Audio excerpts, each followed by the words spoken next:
Hi friends, அஸ்ஸலாமு அலைக்கும். வாழைப்பழத்தை வச்சு எப்படி ஒரு ஸ்வீட் போண்டா செய்யலான்னு பார்க்கலாமா? இதுக்கு இந்த மாதிரி 3 வாழைப்பழத்தை எடுத்துக்கிறேங்க. இதை மிக்சர் ஜாரில் இந்த மாதிரி பிச்சு போட்டு 3 ஏலக்காய் இதோட சேர்த்துக்கிறேங்க. ஏலக்காய் ஒரு ஃப்ளேவருக்கு. அப்புறம் 5 டீஸ்பூன் ஒயிட் சுகர் சேர்த்துக்கிறேன்.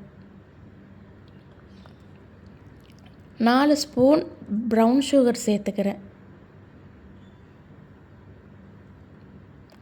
தேவையான அளவு உப்பு சேர்த்து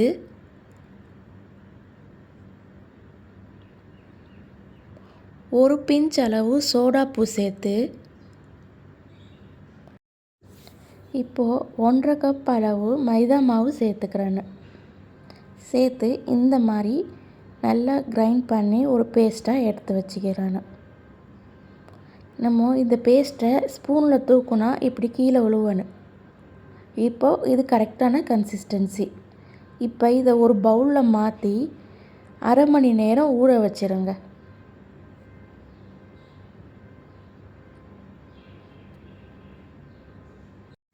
இப்போது ஒரு பாத்திரத்தில் எண்ணெய் ஊற்றி எண்ணெய் நல்லா சூடாகவும் நம்ம செஞ்சு வச்சுக்கிற மாவை இந்த மாதிரி ஸ்பூனில் எடுத்து ஒவ்வொரு ஸ்பூனாக போட்டு நல்லா பொரிய விடணும்.